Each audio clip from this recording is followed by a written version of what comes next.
Hi, I'm Herne, and this is Daily Writing Advice. I recently read The Emotional Craft of Fiction by Donald Maass, and it was a fantastic book. It's definitely one of my favorite writing craft related books that I've read. I would put it right up there with Stephen King's On Writing and Story by Robert McKee and The Anatomy of Story by John Truby. And one of the really valuable lessons that I took away from this book was this idea that if you want readers to care and be invested in a scene, it's not enough to just have a goal in the scene. It's not enough to just have a plot goal in the scene. It's not enough to just have the reader thinking, I wonder if the characters will get from A to B. If you really want them to care, what you need, in addition to that plot goal, is an emotional goal. So to give you an example, let's look at the first Toy Story movie. And I'm not even going to give a spoiler warning for this because it's super old and surely you've seen this classic by now. Definitely one of my favorite Pixar movies.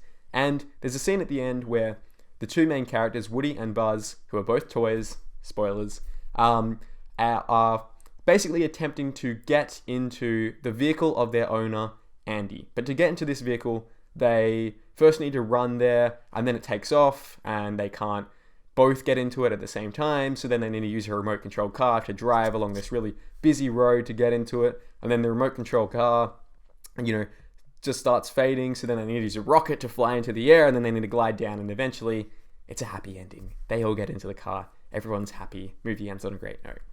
And what I think makes this scene so effective is not only the plot level fact of there are all these new complications that keep getting between them and their plot goal, in the sense of initially it looks like they just have to run back into their house, but it turns out that Andy is leaving the house, so they need to pursue the vehicle. And then the means with which they're pursuing the vehicle fades, and then they have to get into the air, and then they're on a rocket that's going to explode, and it just kind of escalates in this conflict. That makes it successful on one level, but what makes it more successful is because, like Donald Maass says in The Emotional Craft of Fiction, it has emotional stakes, right?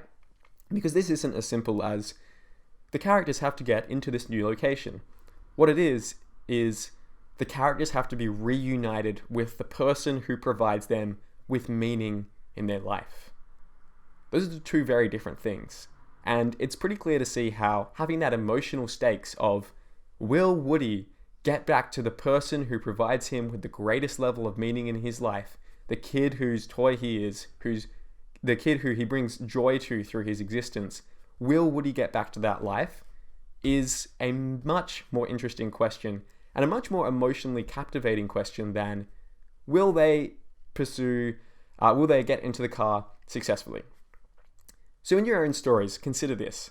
How can you make readers care on a deep emotional level about the goals of a character in every scene? And it's worthwhile thinking that you don't have to be as specific with the emotional goal here. And the emotional goal doesn't necessarily have to be related to the physical goal.